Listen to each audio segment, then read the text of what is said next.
Hello, thank you for tuning in to the Barix Reflector screencast.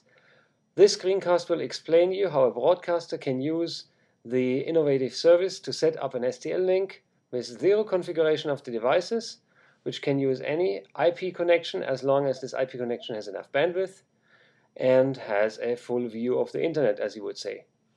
So I'm going to demonstrate you that this takes no time to set this up. We have here for the demonstration a Exstreamer with an Ethernet cable.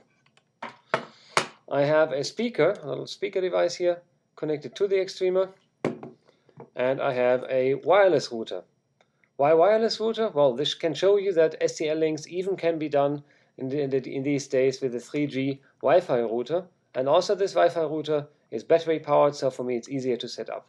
There's a connection for the Ethernet cable for the Exstreamer, and once I connect it in here, it will get its IP address from the router and will have a connection to the internet through the wireless. Okay, so let's take a quick look at what the Barix Reflector service does. On this picture we can see that here. Basically I have a device from Barix, typically an Exstreamer 500, Exstreamer 1000, or also the smaller devices, the really entry-level devices. They connect via routers, firewalls to the internet. One at the transmitter side, or the place in general where the audio should go, and one at the place where the audio is available for encoding. So audio flows from here through the device, flows into the internet to the reflector service, and then goes to the other device and out to the transmitter.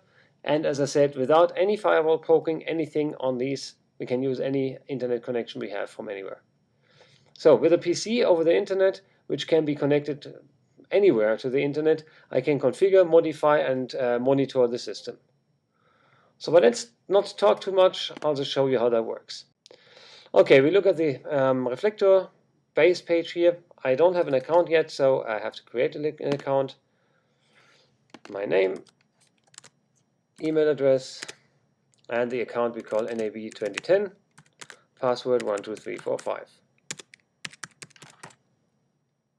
I create the account.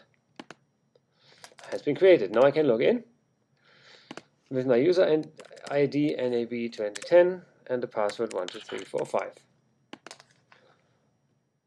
Doesn't need to stir that. Okay, so we see here now this is the Reflector base page.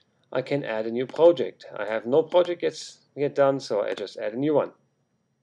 My project name will be NAB. I can, under my user ID, I can manage any number of projects. So projects in that sense are STL links, which have one source and multiple destinations. So I enter the project NAB, I create the project. Okay. See, I'm learning myself, I have to enter a device. So let's enter an InStreamer. This InStreamer is sitting at the Barix head office, and I have a picture. I'll show you real quick how that is set up. So let's call this stream source. And the MAC address for this InStreamer is 00008E1 or 10817. This is a encoder. We want it to stream 64 kilobits, and we set the input gain to normal 0 dB.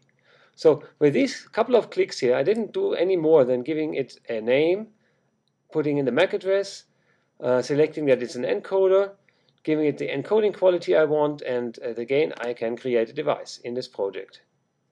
Here's our device.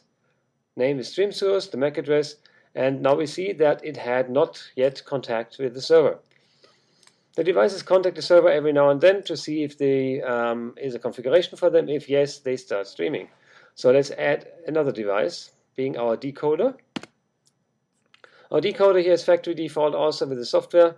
In the project NAB, I add now the NAB decoder, which has a MAC address 017D9D. It is a decoder. Look what's happening now. My selection of parameters changes, and now I just can set the buffer. I give that high latency because with the 3G router we probably need that, and output level of 0 dB, and I add my device. So that's basically all I have to do to get an STL link. Now we just have to see that it works. So we get back to the project list, and we see here that, oh wonder, the encoder already had contact with the server. What means it's now green, it's monitored, it's operative, and it streams. Now I have to be quick and just switch on our decoder that I don't lose too much time. So I'm plugging in the Ethernet, I'm switching on the router, and I'm giving power to the Exstreamer. And you should hear its IP address very soon. And this Exstreamer, as I said, is factory default configured. There is no browser configuration necessary. I go to the website, I enter the data for it, the MAC address, simple parameters, that's all. And now it connects to the network. 168.123.168. Let's see what happens. Here's the stream. See, a 3G connected device. I'll pick it up here. Here's the router.